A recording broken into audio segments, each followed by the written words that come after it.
Authors Tell All, a podcast by Shy Soul. She's bringing you author interviews, book discussions, and more. Stay tuned.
Everyone, we are live on Authors Tell All with author Jevonne. How are you doing? I am doing wonderful. How are you? I'm doing great. Now, to start off, let's talk about your book. When did it come out? My latest release, Love Is Not a Game 2, is slated to come out October 4th, next Thursday. Nice. What is it about? This one is a sequel to, of course, it's a sequel. This one is, I kind of went to a man's perspective. I love it already. Being new within this industry, I've noticed it's what everybody's kind of geared towards of course, is with the thug and the dope boy, a savage, a killer, and all of that. And I wanted to do something different. So the lead character, his name is Nate, and it's around him and his best friend Kenny, and the relationships they have with women and how they see things from their point of view. So it's like, well, they may tell a female one thing and they're thinking, well, this is how I said it. But the females take it completely opposite. And then also their twists and turns, because their friendship is like one that's not what you think a friendship would be. You know, boys got each other boys back, you know? They wouldn't step on each other's toes or anything like that, but not with these two. They hold secrets from each other, and it's crazy. You would not think what it is. You're like, okay, well, it could be this. This is what's going to happen. And then in turn, you go ahead and read, and it's like, oh no, I did not expect that. I wasn't looking for that to happen. And so, in the second part, a lot of questions are going to be answered. A lot of questions in the first book is going to be answered. And we're going to find out if Nate and Kenny can finally get their act together before it's too late.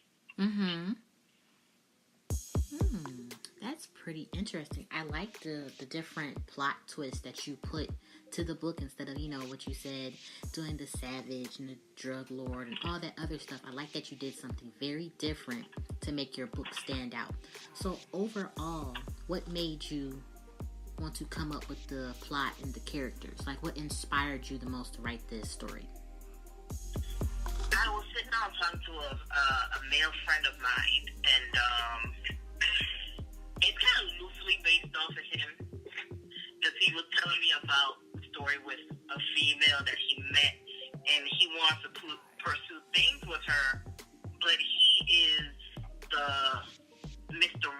guy, as you would say, how he see himself. He's not the smooth talker to get females and just one of those hit it, quit, wham, bam, thank you, man, go on about our day. You know, he is actually like a romance at heart. He wants to wine and dine you, take you out, you know, make you fall in love. But then at the same time, he's still a dog. And he doesn't realize he's a dog. Wow, that's... So basically he's just narcissistic and just overall just... Like, no words. One of those. He's one of those. But he doesn't come off. He doesn't show it like that, but yeah, that's what he is. But yeah, I get exactly what you're saying. So basically he's just, like you said, the perfect guy. He knows the right things to say in every situation. He knows how to woo you, so on and so forth. He's that type. I like it. Yeah. I really like the way you went with it, and I like that it's in the male perspective, because you're a female, of course, so you really don't know the male mind to really much write in that perspective. So to try, you know, get information from somebody, like you just said, how the story is based off of, and to do that, I love that. I love when a female author writes a book in a male perspective. That's different. It's very different. Yeah. I really like that. So, overall, how many characters is in this series? In this series, you have, besides Nate and Kenny, you also have Vanessa, Leah, and Danielle. And out of all those characters, who is your favorite? Out of those 5 main characters, I don't think none of the main characters are my favorite. I think the sub-characters are actually my favorite. Where you have Jessica, Angela, and Eva. And out of all of them, I think Jessica is my favorite because she's crazy. Like, she's literally crazy. Like, you can tell her one thing, and she twists it all around into something else. Ooh, like, that's nice. She lives in her own little bubble, in her own little world, where it's like, okay, yeah, no. Nope. But there's a lot of sub-characters, but everything is told from Nate's perspective. Everything is told from Nate's perspective. I know a lot of people might say, oh, she has too many characters within it, but that's the point, because he has all these ladies, you know, and it's different types of ladies. It's not just one particular lady, because you have a judge, you have a wealthy woman, you have two, you have a business owner, you have the regular Joe that works in the office, you know, he has all these different types of ladies, and so it's like, okay, but not everybody's talking to you. You're just seeing it through his eyes and how everything is going down. I like that. I like that you put women in there who are professional, for one, intelligent, I can very much tell, but they also have the side to them that they can fall easily for someone. I like it. I really like it. So, how do you feel? Well, first of all, my question is, how long have you been writing? That's my question. I have been writing since maybe the 7th grade, and it started out as a hobby, and just for me to express myself. I grew up as the only child. I have a lot of cousins, but growing up, I was the only one. Nobody was home with me, so I had my imaginary friends. And I took my imaginary friends and I put them in my story of how I would like to see things to go. And I got my close friends to read it and my cousins, and they was like, why don't you write? Why don't you publish your stuff? And to be honest with you, I never really thought about it. I'm like, nah, I just do this for fun. And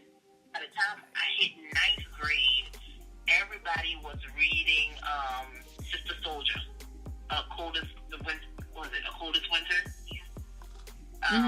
But I wasn't reading it. I haven't read it yet either. To this day, I had yet to read it. I had somebody look at me like I was crazy. I'm like, sorry, but no. It's, I read one of Terry McMillan's books because my mom had that book. And I got into the contemporary romance.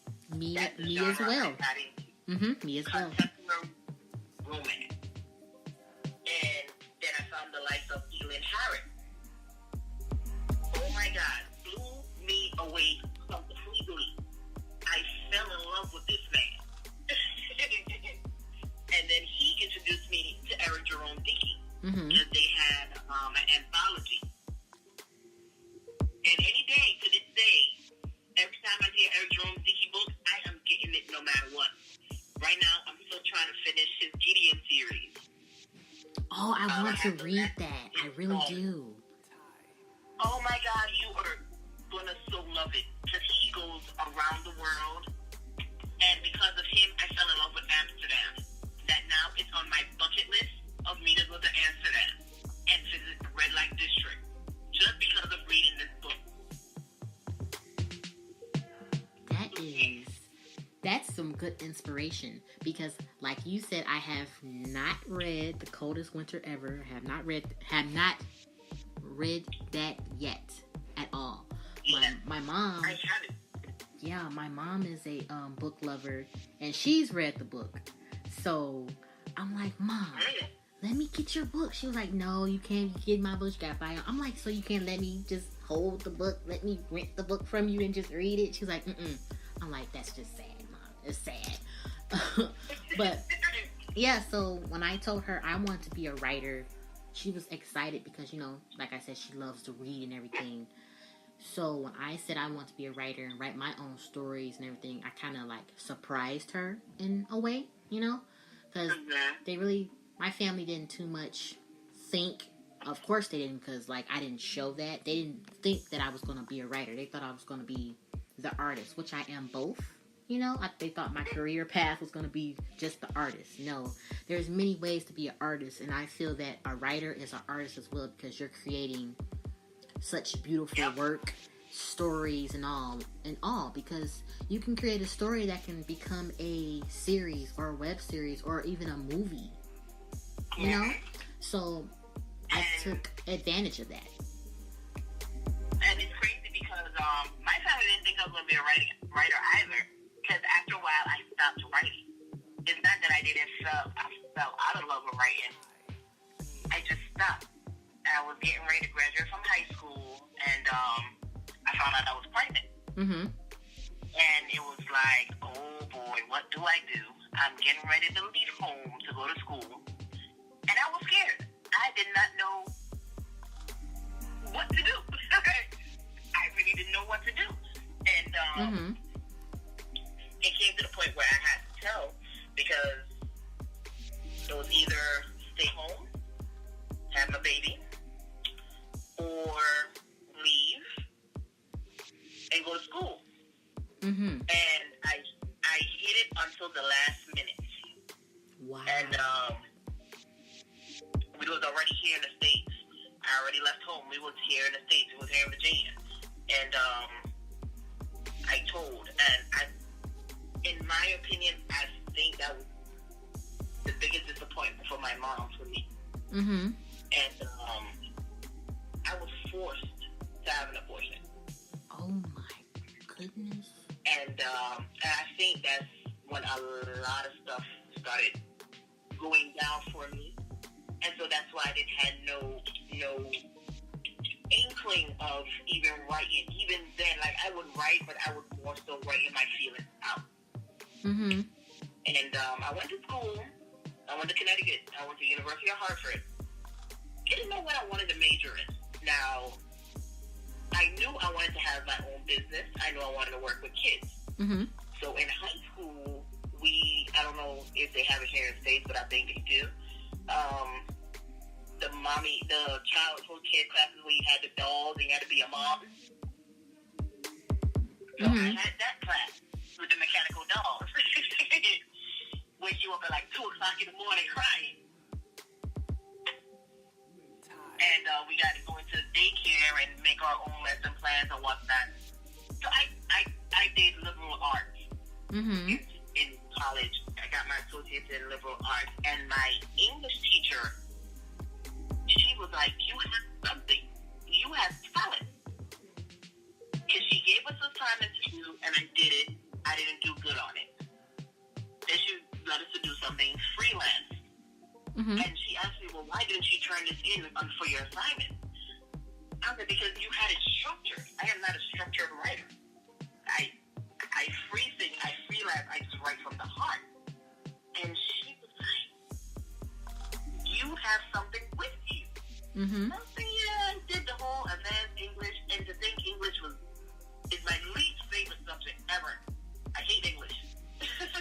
Wow, I really do. You hate English, but you love the writing. That's something. Yes, and it's so crazy. Like I said, and in high school, they wanted me to take AP English. I took it in the 11th grade, and I was like, "Yeah, I'm over it." I did it. I passed it, but English is my least favorite subject next to history. Oh, I'm the complete opposite. I love English and I love history. I really do. The subject I hate is math. That's. Oh, I love math. Math is my thing. Oh my God, I'm in love with math. Like, ooh, give me any math problem any day of the week, and I will bang it out. I hate it. And so when I became a nurse, you know, a lot of people was like, "Yeah, I see you becoming a nurse. You're very caring. You like taking care of people." And so my writing just fell to the wayside until I lost my first nursing job. I got fired, and I was home. And I just had these characters in my head talking to me. And I was like, "Well, I'll write y'all out." And I started writing this book. And I keep writing. And I didn't know anything of this urban industry, of how it flourished on, you know, how online, where everybody's online and all of this. And with these publishers, I didn't know nothing. And because I thought everything was so traditional, as, you know, when Elin Harris, Eric Jerome Dickey, with all those big major publishing companies, you know, that's how I thought things were still working. Yeah, me too. And I'm young. I was like, how am I supposed to come out with a book? I was so nervous because I didn't know how to.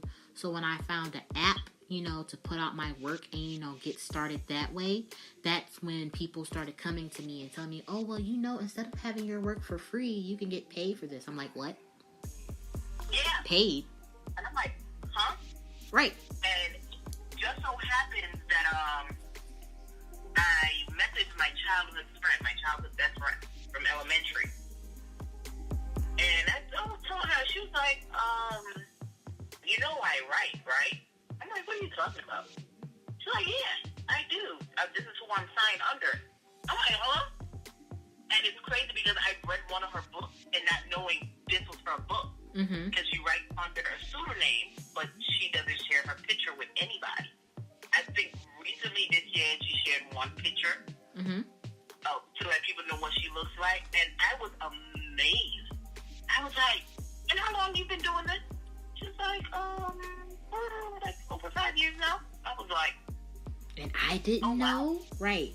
That's how a lot of my old friends and everything were. They was like, "What, you're writing?" And it was like the one that's always having an art book and a pencil, a pen on them all the time. "You're writing a book?"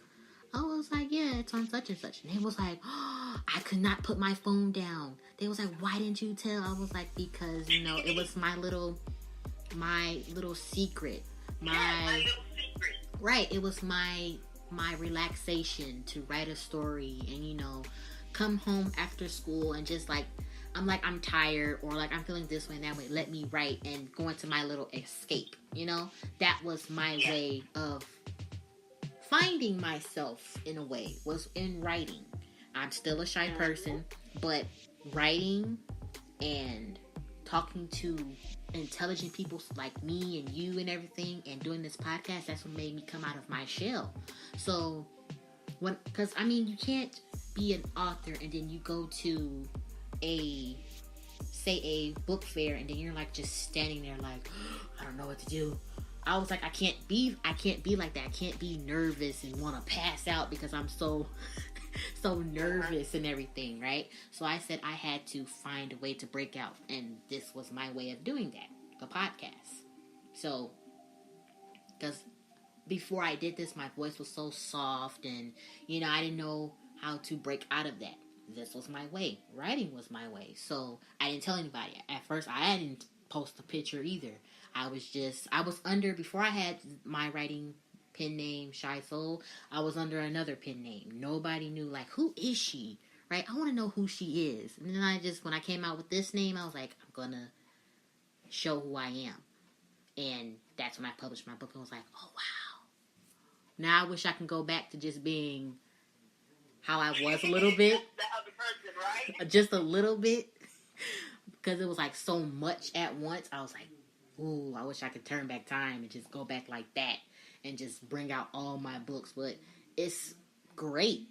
I mean, I'm doing great. So I was like, the change was good. So it fit perfect. And people, when I wrote my first book, I was working in a rehab facility. Mm-hmm. And when I thought I did something. I thought, I wrote it and everything, my first book.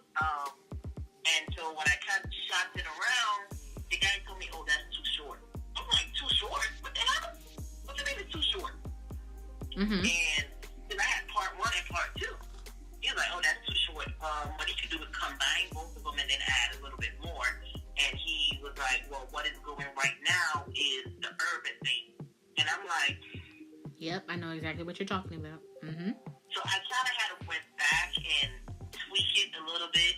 Because my main character, he had nothing to do with the drug world. Mm-hmm. Nothing. It was a classic love story, and it kind of mimicked my first book I wrote ever, even though I can't find it right now, but I remembered it. Mm-hmm. It was two people, they reunited back on their 10-year high school anniversary. They was never in a relationship. She always had a crush on him.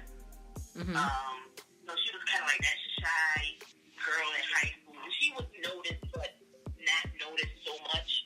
And he was Mr. All-Star football player. Mm-hmm.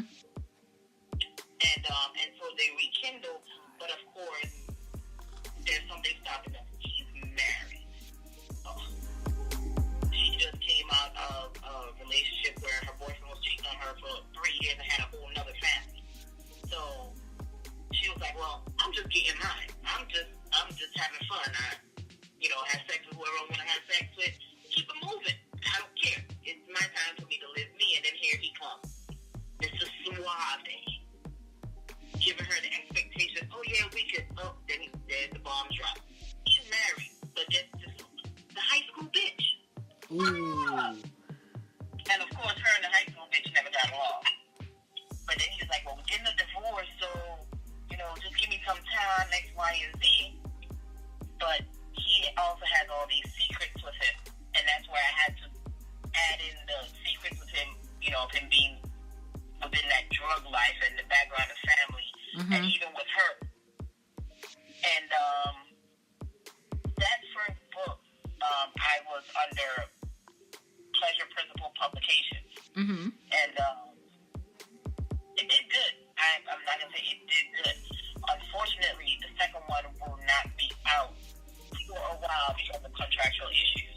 Mm-hmm. And initially, I wrote that book as a standalone. But then when people read it, it was like, so where's part 2? What happened? What's going to happen?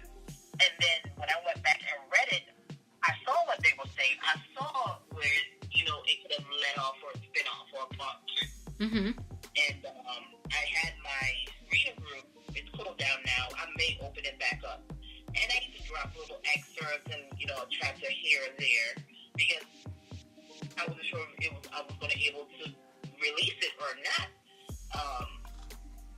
But I did say I am going to release the second part, once everything is straightened out legally. Mm-hmm. But that's my baby. Baby, like, yeah, I think that one may be my most favorite book out of all 3 books I've written so far. I was just going to ask you that. I was going to ask you how many books have you written so far. So do you have like more books that are finished and not published yet, or you just wrote those 3? I wrote those 3, and I have more that's not finished. To go back and like what you was talking about, going to book fairs and events, I did my first book fair last year in Atlanta, the Sci-Fi Thick Book Chick. The Atlanta came back. I went to that, and like you said, I was nervous because writing was my way of expressing myself. I've never been a person like, "Hey, how you doing? Come look at me, my book." I was like, right, and I was so nervous. Luckily, I had another author from here in Virginia that was there as well, and I was sitting next to her, and she helped me through it. And I did get some sales because I had friends, that lived in Atlanta that I went to school with, and I grew up back in the islands. It was like, what? Really? And it's so ironic. The photographer they had for the event, he's from the Virgin Islands like me. We grew up in St. Thomas. I was like, oh, wow. So that was like a little plug right there, and he went live on Facebook, and I had people come down and got my book. I was like, oh, okay, yay. Right, that's how I would have felt too. A couple of us authors did an anthology for the kickback. And I put a book in there, book that I'm writing, which I think I'm about to shelf. It was loosely based off of my last relationship. And I think I bit off more than I can chew because I was just fresh out of that relationship, and I guess I was still hurting a bit. And some, when I was writing some parts of it, I got a little too emotional. So I have not picked up that to finish that book in a couple months. What I'm working on right now is Desires of the Heart 2, which I'm looking to release around Christmas time. Thanksgiving, Christmas, around the holidays. It's nearly done. That's another love. It's a romance story. That's what I am. I'm romantic. I'm a romance. I can't help it. And it has a little bit urban twist to it, but not full on. It has nothing to do with a kingpin, drug pin, nothing like that. No. A little twist. Her dad deals with trafficking women. Ooh, now that's something. That's interesting. That's something to add in a book because, that's real. Yeah, it is. And with a lot of my books, I do take some real life events and I stick it in there with my own twist. I don't necessarily put what is exactly going on in the world right now. But I mean, we see it every day. We hear about it every day. I want my books to take you somewhere else. I want you to escape and just be in a different world, in a different reality of what we live in every single day. And I've seen people in their books put about the Me Too movement and the Bill Cosby situations and all these other producers and, what's been going on. And I'm like, that's cool. But I'm hearing it every day in the news. I'm seeing it on the news every day. People are sharing it on social media. I don't want to read about it. When I read, I want to escape. I just want to go somewhere else. And I think that's why I fell in love with the Gideon series by Eric Jerome Dickey. Because like I said, he took me to Amsterdam. He took me to the islands. He took me to Jamaica. He took me down to South America. He took you all over. So when you're reading, you're not worried about what's going on around you. You're not worried about what's going on in the world. You have immersed yourself into somewhere completely different for that time being. And my next book after Desires of the Heart, it's going to be based in the Virgin Islands. That's where I'm from. That's where I was born and raised. That's what I know. Ooh, that's going to be nice. That's actually all I like, no, we grew up there, we leave there, we come to the States, and we end up either staying here or we going back. And this one is a little personal for me, because it is going to touch on a little bit about me as well. Mm-hmm. Like when I got pregnant in high school. So I think that one will be interesting for people to read. I know, like I said, it's not with that big urban fiction part, but it's taking you somewhere. I want to take you away. Mm-hmm. That's how I feel with my books too. Take you somewhere different that you've never been. We're not going to Atlanta. We're not going to Chicago. We're not going to New York. We're not going to Florida. Well, we are going to Atlanta, but very briefly. But most of the settings is going to be within the Virgin Islands. And you get a taste of that life, that culture. That is... I love all of that because that's how I feel when I read a book. If I don't feel that, I kind of put the book down for a little bit and then come back to it. But I like to finish books that I start reading. I just don't want to just be like, oh, I don't like the book because of this, that. No, I want to read the whole book before I even feel to judge it.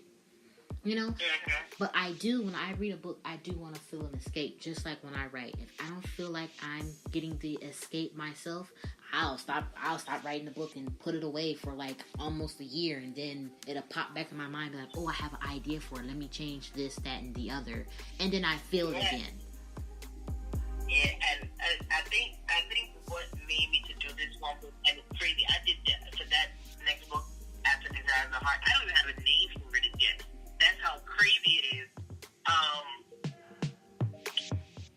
sat and I did a synopsis and I did an outline. Now I'm going to tell you, I never wrote an outline for any of my books. Never wrote an outline for any of my books, but I did for this one, and I amazed myself. And I wrote a synopsis, and I was like, oh wow. I don't know why, but synopsis sits on the desk of me. I love writing those. I had another author. She's like, that's good, but you still need a little tweak. Mm-hmm. And she's like, you're getting better. You're not there yet, but you're getting better at it, which I find that to be a major accomplishment for me. And so I was like, ooh, this one I'm going to take my time with it. Even though I already take a time with a lot of my books, because I don't just sit at home and write. I got 2 kids to provide for, so I'm working full time. Mm-hmm. And I'm driving. I'm a home health nurse, so I drive for my patients day to day. It's not as how I used to be sitting down in a facility where I could just hop on the computer and write. So it takes me time to finish my book, and I used to be perturbed with it, but now I'm okay. Mm-hmm. That it takes me some time. Because I've been seeing lately a lot of readers talk about, oh, if I gotta wait 6 months to a year for a second part to come out, I'm gonna just forget about it. And it made me think well, when the greats didn't have social media, you sometimes wait 2 years, 3 years for a part 2. Mm-hmm. Yeah, I didn't mean to cut you off, but I'm the same. I can't write a book within a month or a week. I can't do it. I put so much heart and soul into my book or my series that I have to take sometimes more than a month. More than a month. Yeah. I can't write a book within a week. It doesn't go like that for me. 2 weeks, yeah. And it's not to discredit anybody that does it. I just said to myself the other day, you probably might be putting too much detail into your book. Because I saw somebody said, oh, too much detail throws me off. To me, in my opinion, how can too much detail throw you off? This is making you feel like you're in the book yourself. I want you to really, really cut, when you close this book, you're like, wow, she did that. Like, it makes you want to go look up something that I wrote in that book about places or what the person was wearing, and was like, okay, wow, cool. I like that. Right. You know? So I'm okay with it now that I'm not finished with my part twos within a month or two. You know, and I find myself sometimes, I get writer's block like a motherfucker. Excuse my language. But I can get writer's block at the drop of a dime, and I'm like, okay, I'm going to put this down, and I'm going to go to this other story. Because I have my little set of stories that I write that I probably will never publish. It's just like my filler stories to get me through that writer's block. And then sometimes life happens. So, yeah, I'm not going to rush something because I feel when it's rushed. And sometimes when reading some of these authors' work, you can tell when it's rushed. Just so they could get it out there to hit the chart, you know, to be the top of the Amazon, top 10, top 20 bestseller list. And I'm like, the readers will come when they come. Everything is a wave. Right. And I'm not riding that wave right now. And I'm okay with it. Because I know what I write is good quality. And I have my avid readers. I do have the ones that was like, well, when are you coming out with something else? And, like, those, for some of those, I use them as my test reader. So, when I'm done, I'm like, hey, I'm sending this to you. Let me know what you think. And even though I send it to them, they still end up buying the book because they know I'm going back to change something. Mm-hmm. So, what they read is not necessarily what I'm putting out. Right. I even had my cousin search me over that. She was like, you bastard, why did you do that? When I tell you, she called me and she cursed me.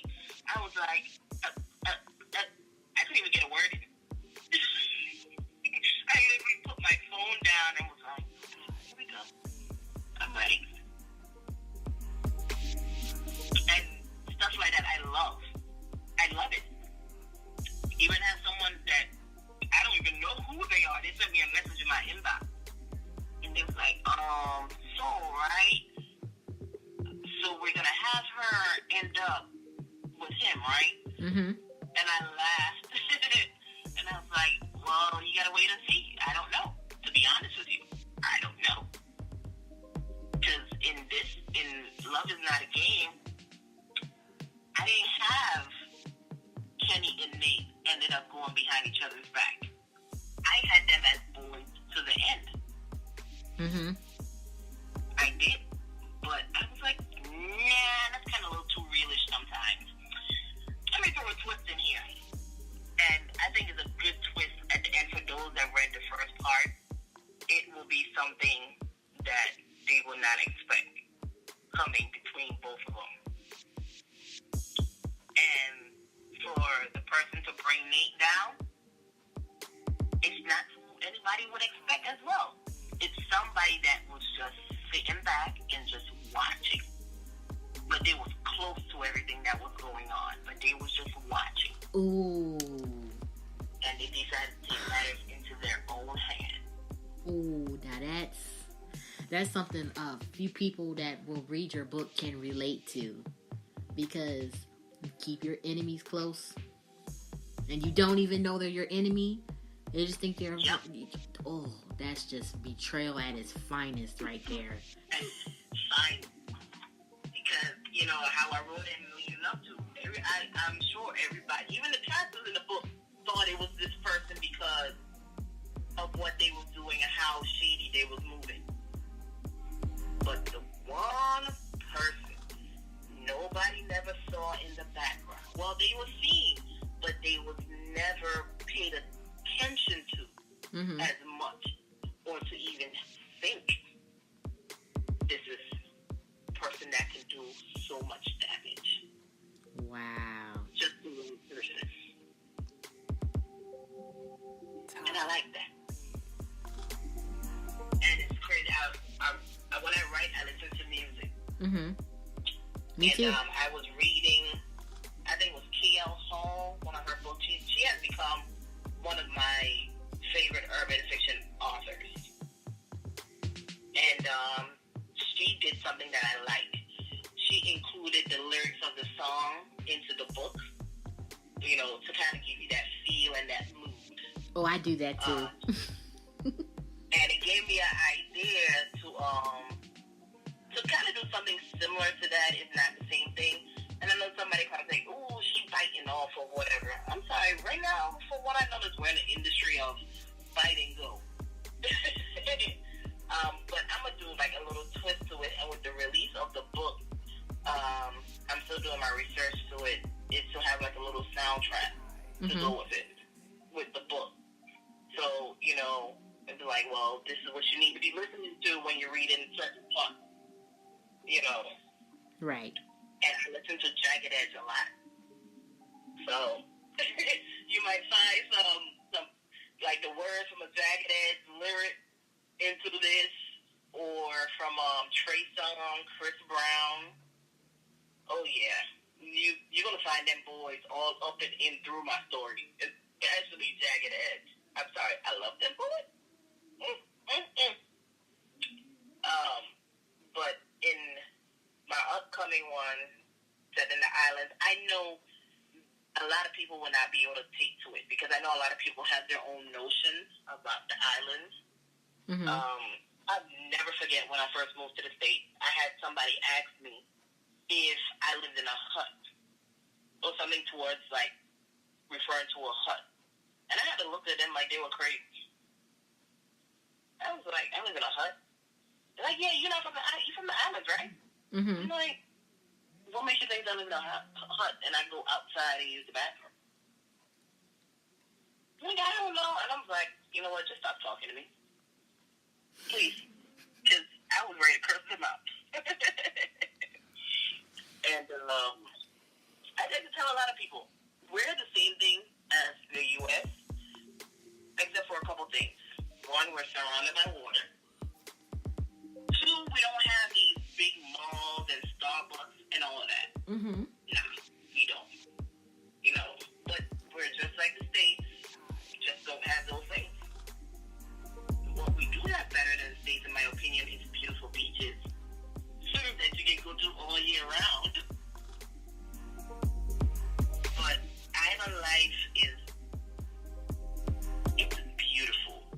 I live where you vacate. Mm-hmm. I live where you vacation, and trust me, I miss it with a passion. I so miss it. Even down to my kids.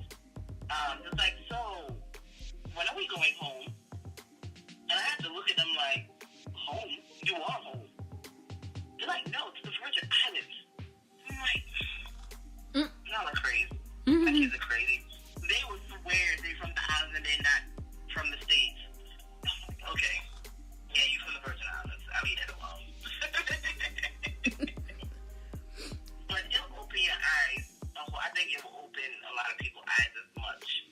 You know, and I hope that people appreciate it for what it is. Mm-hmm. What it is, really. So, my question is, where do you see yourself with writing in, I'll say, 10 years? In 10 years? Yes. Oh, well, right. You see how I see myself, right?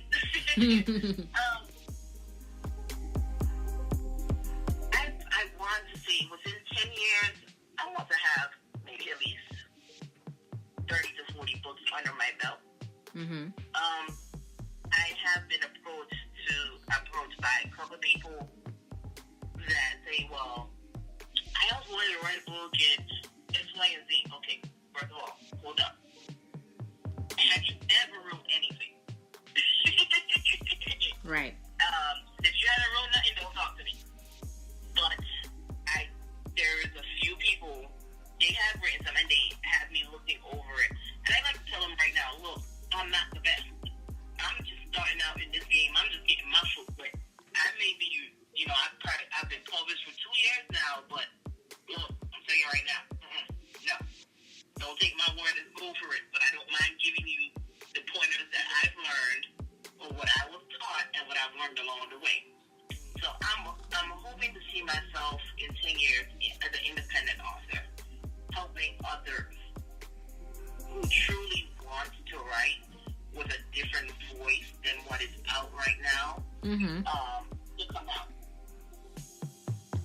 Because honestly, I don't see this urban fiction genre dying down anytime soon, especially in the way that the world is right now. Of course. So I want to bring back that contemporary romance, urban romance. I want to bring that back. How I compare it is like true R&B that is lost. Because when you hear R&B now, there's a rapper on the song. And Jagged Edge said it the best on their album, the intro to their album, is like, for you to have a hit R&B single, you need to have a rapper on your song. Oh, yeah, I've heard that. You don't have true R&B no more. There's no more Aaliyahs, no more Whitney's, no more Anita Baker's, no more Patti LaBelle, no more Karen White. They're there, but they're not mainstream no more. You have to go digging and looking. And I think that's why I like Janelle Monáe. Her latest song, I like that. When I say I fell in love with that, I fell in love with it. You know, and I tend not to listen to the radio anymore. Because you hear the same things over and over. Yeah. And I'm like, oh. And I'm starting to see that with books as well. You're seeing the same thing over and over. And honestly, I stopped reading. And I hate that because I love to read. Me too. Few people books I'll go and get it just because I need something to take me away. But I hate when I read and then I know what's going to happen next before I read it. Right. I hate that too. I kind of hate it. So that's why now I have selected few urban fiction authors that I pick up. I'll pick up Toy. I'll pick up K.L. Hall. Somebody was telling me I need to start reading Beloved because she's a contemporary romance author. And some of those other authors, but I'm kind of scared to pick it up. I really am scared to pick it up because I don't know why. I just have this feeling there's going to be something in it that I'm just not going to like. And I would hate to have to buy this book and not enjoy it. Right. I really do. Because I have a book I was reading, I don't remember the full name of it. Fell in love with a tycoon, I believe it was. Part 1 was amazing. I'm telling you, off the chain. I was ready for part 2. Finally got part 2, and I was like, what the hell is this? How they went into such a different route. There were so many errors within the book that I could not even finish. Oh, it's called Persuaded by a Tycoon. Part 2 of that book, I'm sorry to say, it was horrible. There were so many errors. I could go get over errors and keep on reading and understand what you're trying to say, but there was a lot of grammatical errors. It was not flowing right. It took me maybe, not exaggerating, 2 months, and I only read 23% of that book. I usually finish a book in a day or two. It took me 2 months, and I only read 23% of that book, and I was like, nope, I can't do it. I can't do it. I just can't.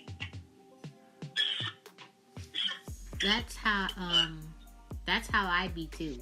I hate that I can predict what's going to happen in the book. I hate that it doesn't have that different feel to it.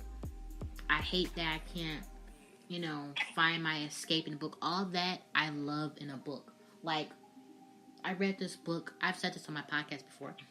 I read this book called Find Her, and the book started off so good, but then it got repetitive over and over and over again. And I'm like, okay, I get that the woman that was captive, she went through that situation, but to keep repeating it over and over and over again, I've had to stop reading it because it just was too much again and again. Like, that's how it was. And I was like, I can't even finish the book.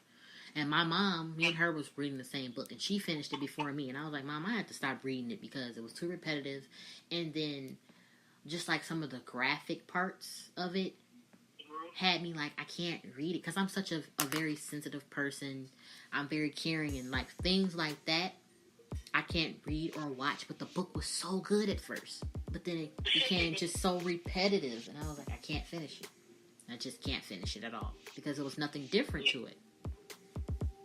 It's kind of like, when are you going to learn to stop making the same mistake over and over? Yeah, exactly. I was like, I can't do it. And I think, well, I did it. I'm trying to think which book it was. I think it was Fire Designs of the Heart. When I was writing it, I was like, man, I don't want to repeat the same scene twice. Mm-hmm. But I read in somebody else's book, but it did it from each character perspective for that scene, so they could take it from their mindset. But I was like, so when I wrote it, I called my friend up like, hey, I need your honest opinion. Like, really, I just say, hey, like, I'm going to give it to you honestly. Mm-hmm. Like, okay. So I sent it to him, and he came back to me. He's like, what's wrong with it? I'm like, but it's the same scene repeating, He's like, and you're doing it from two people's different perspectives. You got it from her perspective and how she was feeling and emotions she's going through. Now you're getting it from his. He's like, what you can do is shorten it a bit and then, continue from right there. Right. And then go on with the scene. I was like, okay, cool. And then like that repetitive thing, I don't know. It's like that's all maybe the author could have focused on at that point. To me, it makes me think like, did you have another plot or another storyline to throw in there that could probably possibly tie into it, but not be the exact same thing? Mm-hmm. And so then I started to think, just like, you have all these nurses out here, but you know who your true nurses are. You know which nurses are in it because they want to be a nurse. They care about patients and take care of people. Mm-hmm. And those that sit in for money. And it makes me think, well, you just did this book so you could get some money. You're not passionate about your craft. That's just how I see it, in my opinion. But other people be like, oh no, and I'm like, okay, cool. And I don't know about you, but sometimes I am so scared to convey my opinion when it comes to urban fiction. Oh no, I give my opinion. I'm sorry. I give my opinion to the fullest because I have this podcast, so I'm the person who does this, so I have to give my opinion once in a while. True. So I gave this to give authors a urban voice, to speak on certain things they see or how they feel about this, that, and the other, because everything is not smooth and sweet with the urban fiction all the time. You have the drama, then you have the people who copy books, not saying anybody, but there are the ones that do it, copy books that they see with people that post their excerpts in groups or share their chapters and synopses and covers and titles, and then you have those people that steal those ideas and take it as their own. Yep. That's the things that happens in this industry, and it's not fair. So I like to ask authors, like, have you ever been through that? Or how do you feel about that situation and this, that, and the other? How do you feel about certain publishers and authors? Well, not authors or anything like that, because I'm not trying to be messy or anything like that, but experiences that you've been through. That's what I mean to say. Experiences that you've been through with authors or publishers. Like, how did it go for you when you first got published? Like, did it go sweet or did it go sour? Were you happy with the publisher you were with, or did, like, they do something that you weren't expecting? Was the contract screwed up and you didn't even know?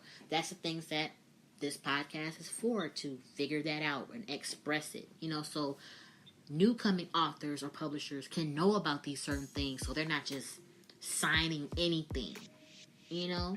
Because you can sign your contract and then your book didn't do well, or your book did do well, and you want to go to another publishing company, or you want to publish yourself, but now you can't do that because your book is stuck under that contract. You have to buy out your book when you're the one who wrote the book. They're just publishing it. That's it. Yeah, and that is exactly what I experienced with my first book. And that's why I think part 2 is not coming up. But that contract, when I had someone that, you know, when they read it, it was like, you got a bogus contract. And it kind of contradicted itself. Mm-hmm. And I haven't fought it because I have all rights to the paperback. Mm-hmm. I have all rights to my paperback on that particular book. But in the way of everything is going right now, ebooks. So I don't really promote that book per se. I'm sure, you know, there's probably been sales on the book, and I probably haven't seen the returns on it. But I'm not gonna fight over it because I believe one thing I do believe: what's done in the dark is gonna come to light. You know, that's one thing. And then if you're gonna try to screw me over intentionally, knowing I never did any harm or malice to you, you're gonna get yours eventually. So that's when I tell a lot of people, I don't mind releasing the book, but it's gonna be paperback. And if you want it, you're gonna have to get it. You're gonna have to buy it paperback. I'm sorry. And that's why I said I may go ahead and release it. But I didn't know what I was getting into because I didn't really have nobody to tell me what to look for or what not to look for, you know, when signing to a publisher. I was just so happy that, because I had shopped around, I had 3 publishers. Mm-hmm. I had one publisher turn me down, big name publisher that turned me down. And then when I asked for feedback as to why, I never got an answer from the person. I was like, and that pissed me off and that discouraged me because I'm like, well, you see what I'm trying to do here, you know, and I'm asking you for feedback and you're not giving it to me. I don't care how big or how small or how mediocre you are. I'm sure you had started where I started from too. And I'm sure you was turned down by other publishers that you probably asked why, and they answered you. So, but then after I got over that, I was like, okay. Yeah. And then the other guy, he just, whatever happens, think of it, I don't even see him around anymore. To be honest with you, I didn't see him within the social media. I think he started doing other things away from publishing books. Mm-hmm. And then the guy that published it. And I was happy for it. And I think where our relationship went sour was when I was getting ready to release my second book. Because I had all intentions of writing out with this person and learning. Because I explained to him exactly what I wanted. You know? Right. But when it came time for my second book, I had a personal thing going on, and then he wanted to release my book along with 3 other label mates at the same time. Mm-hmm. So it's kind of like, hold up, you want us competing against each other? Oh, it's no, already that's not cool. Bad enough. We got to compete against Major Keys, Leo Sullivan, and all of these hitters. You know what I'm saying? But you want us to release around the same time and compete with each other? Nah, I'm good. So I kept pushing back my date. I was like, nah, I'm not ready. No, I'm not ready. No, I'm not ready. He had covers done and everything. No, I'm not ready. I had completely stopped writing that book. I was like, nope, nope, nope, nope. To the point where that was it. We just stopped communicating, and I offered to buy the cover he did for me off of him, and wouldn't let me buy it from him. I got in contact with the person that did the cover. To find out how much would be, the pay and everything. And then he was like, no, you don't need to do that. You don't need to do that. We'll take care of it. Just let me know when you're ready, X, Y, and Z. And communications just all stopped at that point. And I took it upon myself to release Desires of the Heart on my own. I got somebody to do a cover for me that was within my budget. And when I released that independently, that's when I learned a whole lot. That's when I really learned a whole lot, And I went with another editor that was not within, that anybody knew. This person was up and coming, and I figured I'd give him a shot. I'm not working with a whole lot of big budget or anything, and they was within the range, and they did some good work. They did do a good work. There was still a little minor issues, but nothing to be over dramatic about. And that book did extremely well when it first dropped. I'm not gonna lie to you, it did. Now the whole thing of promoting my work, I ain't gonna lie, I'm slack on that, but I'm getting better. Because like I say, with everything going on within my life, nursing is not an easy job. So that's kind of like a 24-hour job for me right now. So I'm getting better at promoting my book. So when I think about it, I just stop whatever I'm doing, get on my phone or my tablet, whatever is nearby, and just, go into different groups and promote.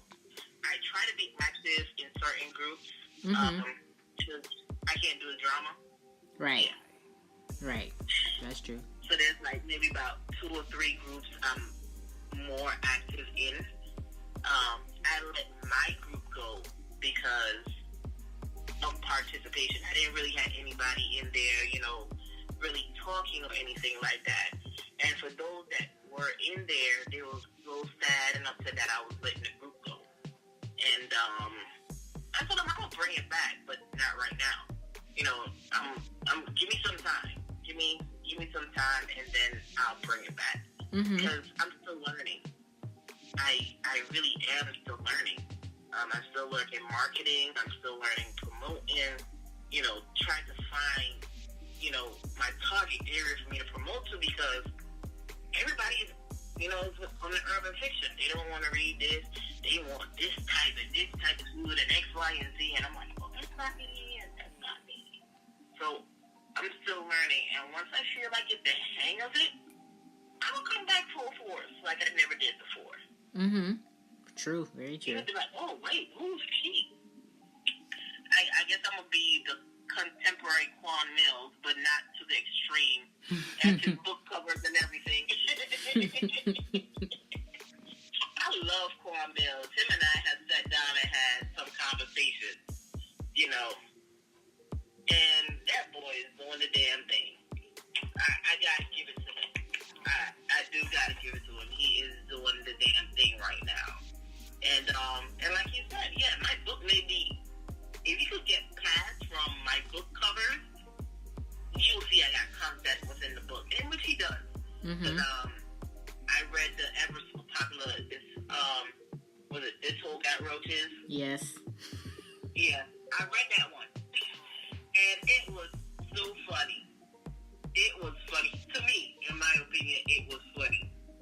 So, he's a sweet guy.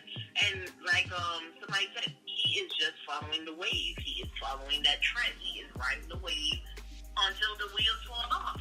Yep, that's true.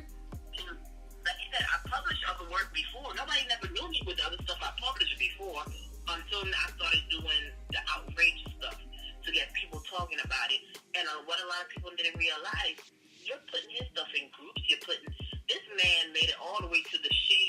Yep, I seen that. And I gave this man free publicity. He went all the way to the shade room.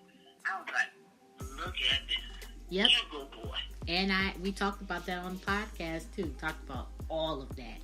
I already knew he was a great person. I could already tell. I don't just judge people by what they post or their books or their book covers. Okay, I do judge a book cover, but since I'm a graphic designer, I love all different types of book covers. I was like, why didn't I think of that idea? When I seen it, I was like, why didn't I think of that to design and put as a pre-made and been like, boom, you know? But I was like, I don't make that type of content. So I was like, okay, I'm just staying my romantic, suspense, killer, graphic designer lane. You know, I'm just going to stay in that lane right there because that's what I love to do and that's what I love to create. But when I seen those covers, I was like, okay, there are different authors in this urban industry that want different things. Just like I like creating different work. I was like, now that's different. Yeah. I was like, I like different. Sorry, I don't mean to cut you off. I like different. I do. I don't want to see the same cover over and over. That's why when for the cover of These Eyes of the Heart, when he's like, well, what do you want in it? And I was like, I want two guys and a girl. And then he was like, oh, that's too much people on the cover, and those types don't really do well, and da-da. I was like, I know what I want. right. That's what I want. I don't want a half-naked girl in the shirt, and a guy with his shirt off. No. These Eyes of the Heart, which is, she is like in a love triangle, essentially. That was the base of the story, even though you have the backstory with her dad. You know, she ends up involved with two guys in her life. And does she go with what her head wants or what her heart wants? You know? So it's like, and honestly, it was more than a love triangle because it was technically three guys in her life. But it was the two main ones, you know, she kind of had to choose from. So I was like, that's what I want. I want two guys and a girl on the party. Hey, same thing with Love Is Not a Game. Mm-hmm. Initially, I think the first title I had for it, it was reference to basketball, starting lineup. You know, okay, you know, on a basketball team, you have 5 people on the court. And because there's about 5 different women within the book that he's somewhat dealing with, you know, and they're like, well, that's too many people on the cover. And I'm like, nope, I want it. That's what I want. Right. I can't do that to authors, right? Like, and I got people like, oh, I like that. That's different. So I'm like, yeah, I know. So, but this time around with the second cover for Love Is Not a Game, it's just her and the basketball court in the back. You know, kind of did it with a play on the title of it, you know. So I like my covers to be different. I don't like seeing the same thing over and over. And then you kind of know before you even read anything else on the cover, and you see what the cover is, you're like, oh, okay. Yeah, you kind of know who house this is from, or kind of which graphic designer did it. And I'm kind of like, can we get something different, please? Right. In that way. I'm like, I want to see something different. Because I'm not like, I do judge a book by its cover. Sometimes. I do. I can't help it. But I was like, okay. But then after I judge the book, I judge the cover, I go read the synopsis. And if that synopsis is not grabbing me, I'm not reading it. I'm sure not reading it. The one group I'm in, K&L, we end up reading a book. They do book discussions. Mm-hmm. And I read, what it was, Gutter Chick by Coley Shepherd. To be honest, I don't think I would have read that book if it wasn't for us being in that group. Cause I was like, yeah, Gutter Chicks. I don't know. Do I? It's kind of like a reversal. It is not about the guy. It's the girl. Do I really want to read that in that kind of way? But it turned out to be a good book. I enjoyed the book. So sometimes I do take that chance, but other times it's like, forget it. I'll go right. I'll go immerse myself into my fantasy that I'm writing for others and be happy with that. Right. Now, her book, I know who she is. That is one of my good author friends. I love her to death. So, when I read her book and everything that she do, I was like, oh my gosh. Like, I love her work, as well as I love every author that I talk to. I've already viewed their work. Like, I've already got the whole rundown on your work. You know, I'm not just going to be like, oh, I'm going to do this and that's it. No, I've already peeped out your work and I see that you're doing good work. So why not give you a platform to talk about it and to showcase your work? And I'm glad you're doing it. I really am glad you're doing it. And it's kind of crazy because I myself was doing research for podcasts because I was like, hold up. I'm not really seeing that many people with podcasts on here. Yep. You know, I know of Diamond's Literary World. I know of hers, and then I remember there was one other one, but I can't seem to find them. And I'm like, hold up a minute. I wonder if I can do it. You know, so I was doing, but I wanted to do it based here in Virginia because I'm not gonna lie to you. I found out there are a lot of authors here in Virginia. Mm-hmm. There are a lot. And you would not know it. You know? And I'm like, I wish I could get this on the ball rolling. But I was like, nah, maybe not. I just put that in the back burner. And that was just maybe one of my things I coulda, shoulda, woulda, wish I did in life. But hey, if I do it, I do it. If I don't, I wouldn't feel bad because I actually got to do something that I didn't think I would do, and that is publish 3 books. Mm-hmm. And I think if I do not publish not none other books after this, I think I would be okay because I did something that I didn't think I could do. Not many people can say that they did something that they wanted to do or wish they could have done or had a desire to do. Mm-hmm. And, but honestly, I think I'll be publishing more because I like to get that feeling from when people read my work. I love it. I love that feeling. You know, I love making people feel good.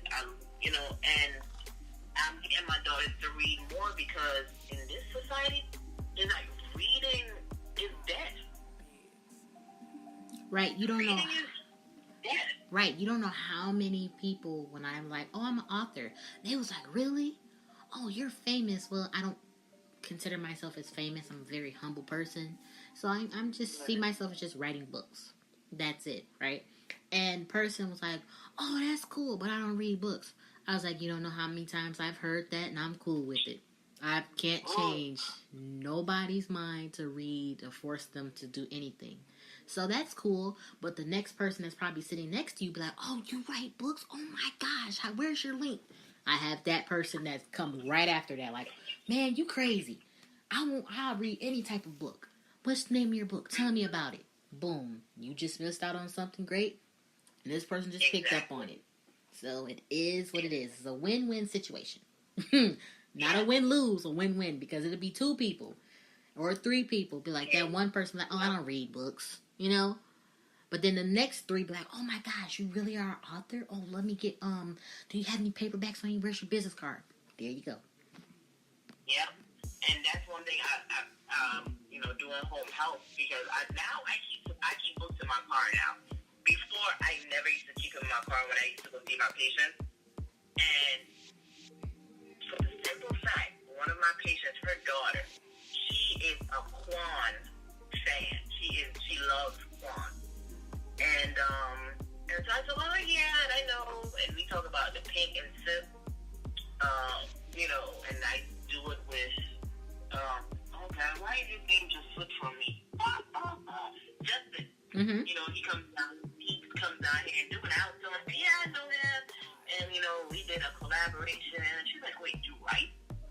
I was like, oh, yeah, I did not say that all right. But, yeah, I'm an author. And she's like, ooh, do you have any paperbacks on you? I was like, no, unfortunately, I don't.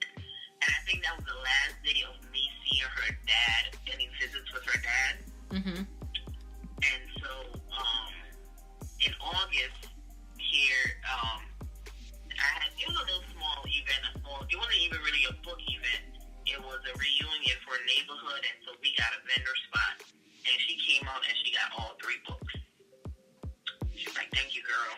Thank you." And she sent me a message the other day because her girlfriend's about to read. She was like, "Do you have any more paperbacks?" I'm like, "Not right now." Right. I haven't ordered any paperbacks lately, but as soon as I do, you can get it, or I can tell you to go on Amazon and you can order them. She's like, nah, I want to get them from you. I want you to sign them for me. So whenever you get them, I don't care whenever you get them. Whenever you get them, just put 3 aside for me, and I got you. I was like, okay. That was just fine with me, honey.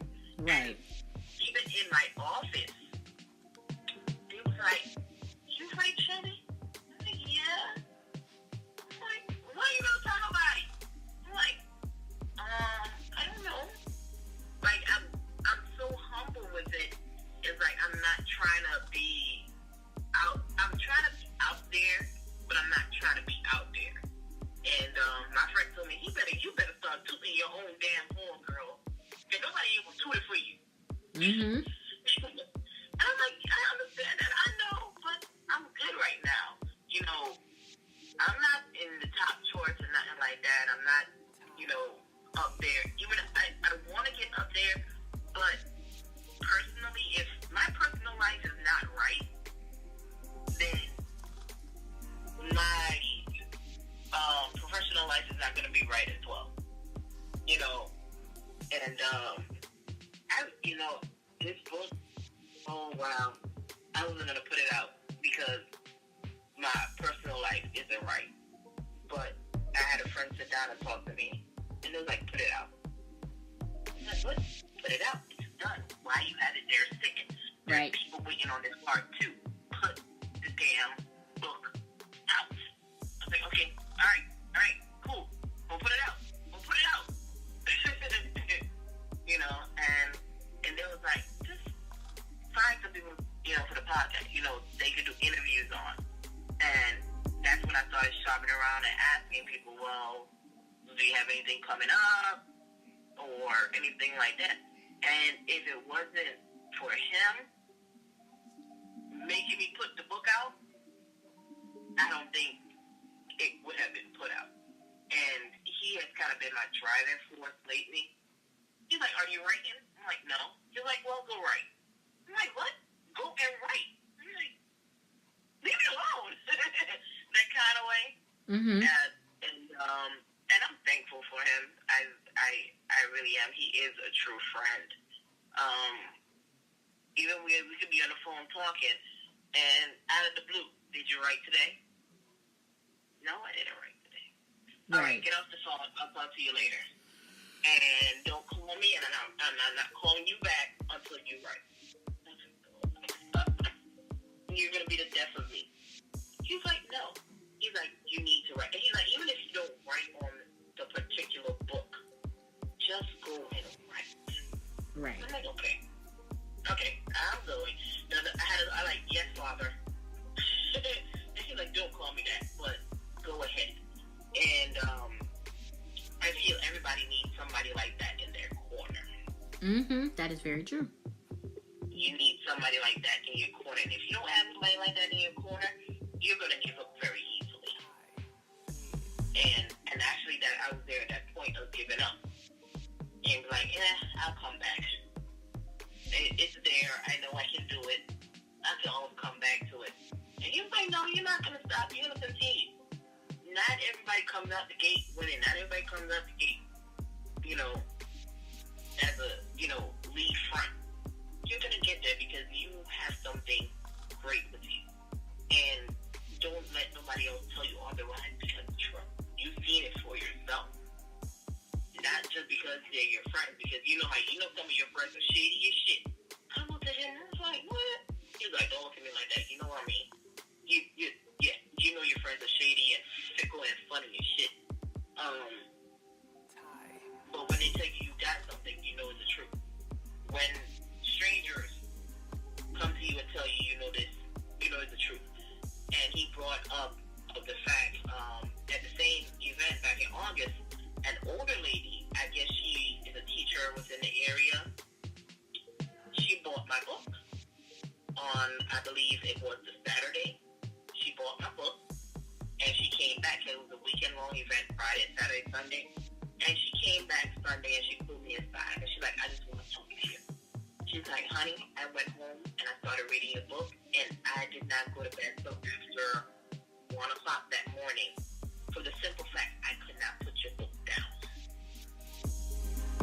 And that touched my heart so much. And I think she's probably an English teacher within the school system. Mm-hmm.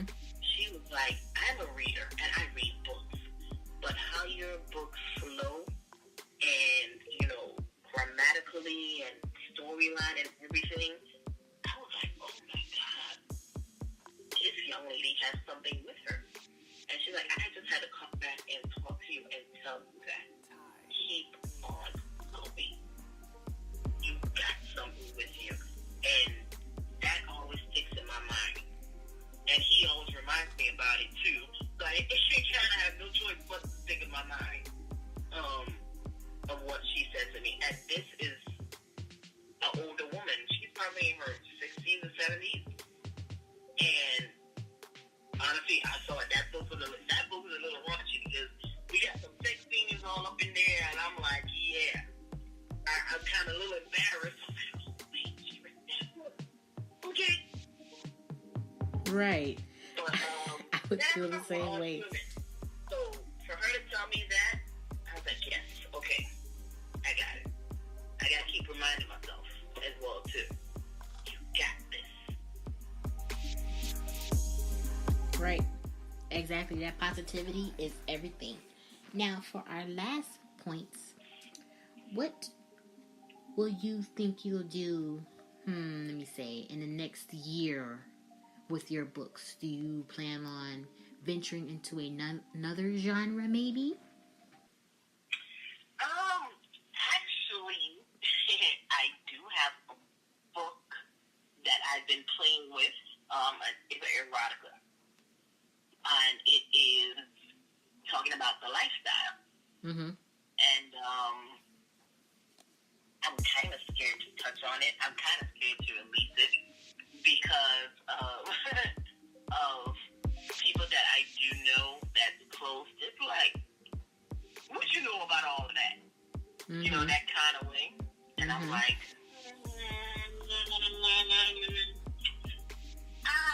maybe, maybe not.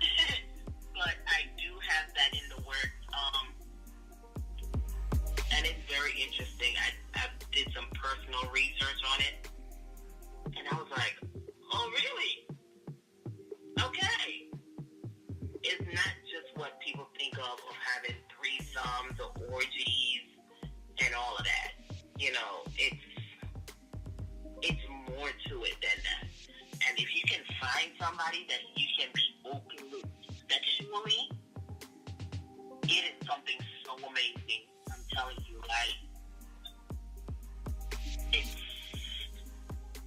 I don't even know how to describe it. I would say it's something euphoric. I was just about to say that. Mm-hmm. It is. It's euphoric, and it's a breath of fresh air. It's none of this taboo, sensitive stuff, and just even like the other last night, actually watching Grey's Anatomy, when the head of I think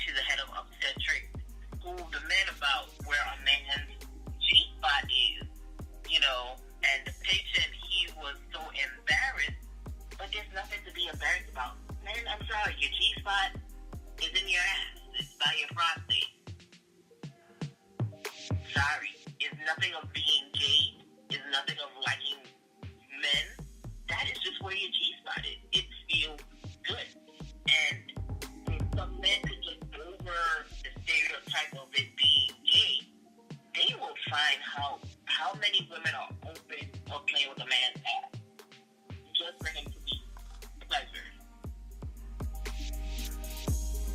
And so that whole lifestyle, I think I'm gonna really take my time with it so it can be presented correctly for those that do partake in the lifestyle. But yeah, it's gonna come probably summer, like next summer. I think that might be my birthday gift to myself next summer of releasing that book.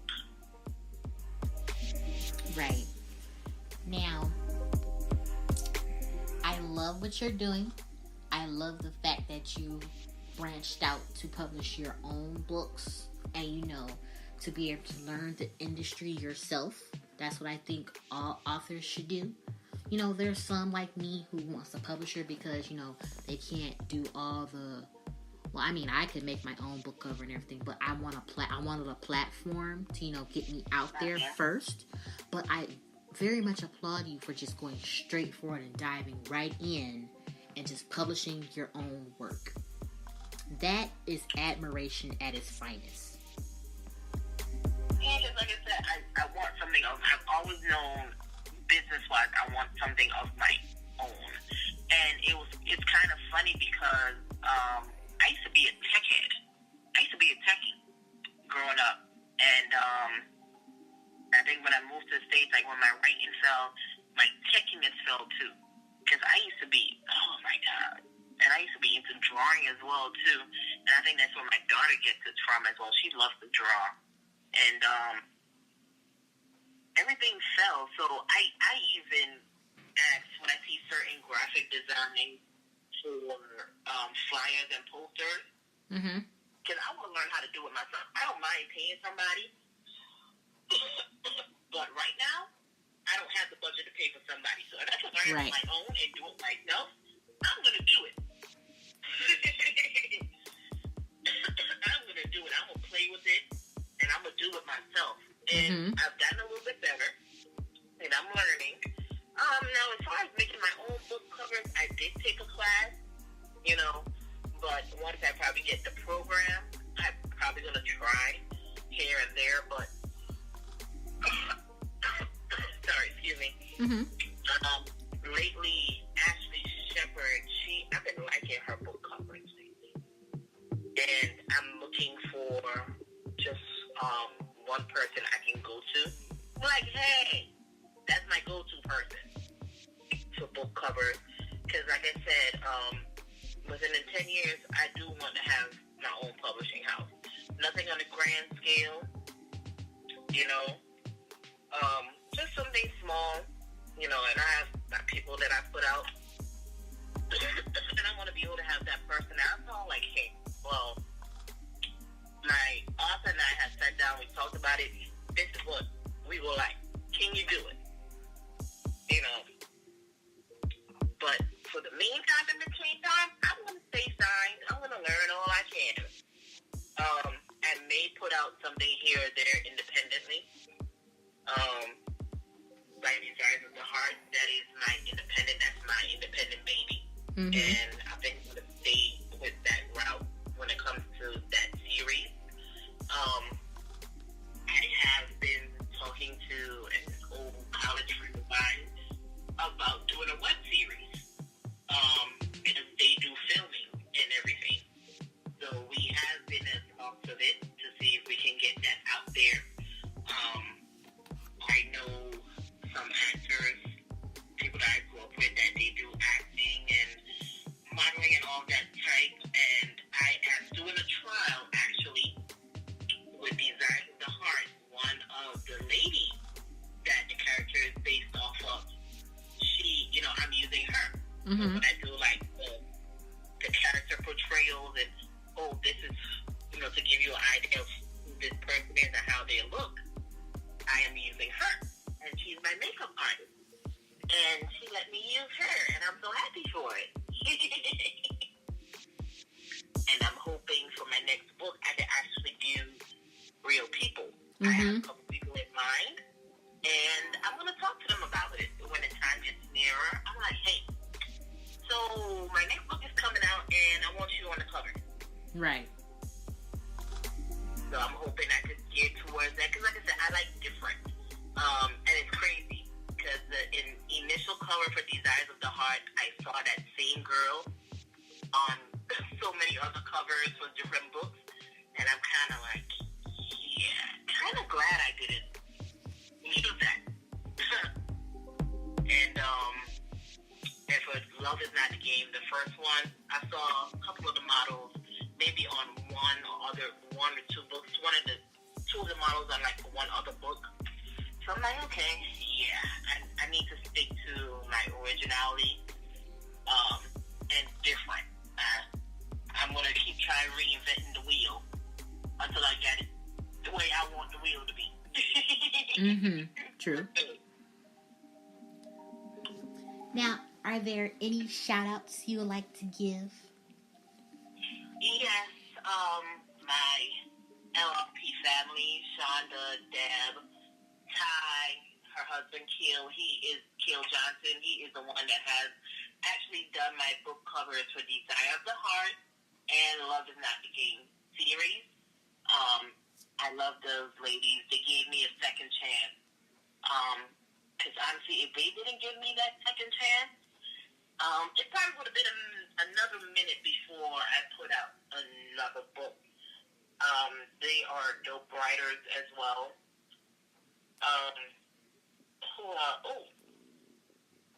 Jevonne Barber, also known, as Jevonne. She just put out she released her series, Sideline Hole.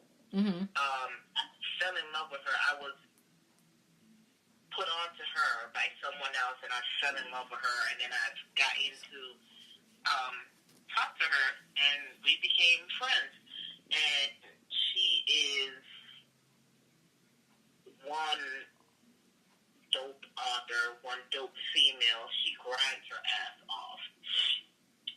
And I thank her, because I could just hop in her inbox. I'm like, hi, honey, I need help.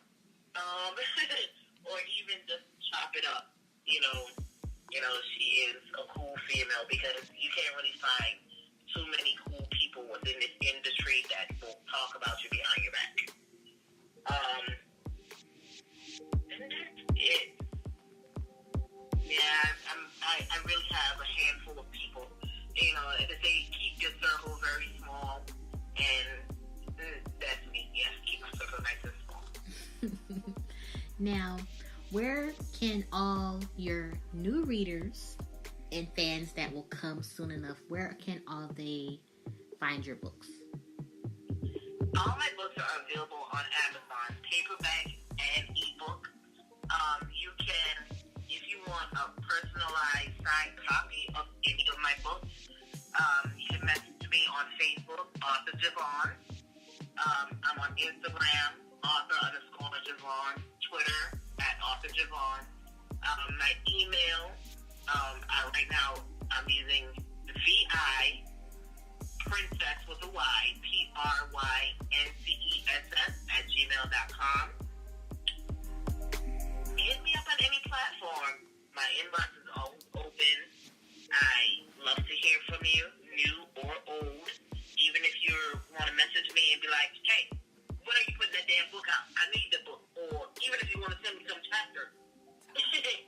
Or, just to discuss your book and tell me your thoughts on the book that you can even put in your review on Amazon, because I know how Amazon are with their reviews. I'm also on Goodreads, author Jevonne. I need to get better at using that. Yeah, I really do. So, yeah, you can find me on any of those platforms. I'm there. I'm open, ready to talk to you. It was great having you on the show. We'll definitely have you back on when you're coming out with your next book. That's a fact. Definitely will have you back on the show. Thank you so much, and it was a pleasure. It sure was, Shy. And you know what, Shy? Mm-hmm. My oldest daughter name is Cheyenne, and we call her Shy for short. That's so sweet. I love it. I love that. One more shout out. I don't know how I can forget. Today is my daughter's 8th birthday, Shania. Baby, I love you. Happy birthday. We're going to turn up tomorrow and tonight with our movie party. That's sweet. That's so sweet.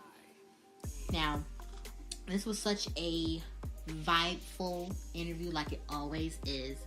I love you guys. She, of course, loves you guys. Bye. Have a nice night. Bye.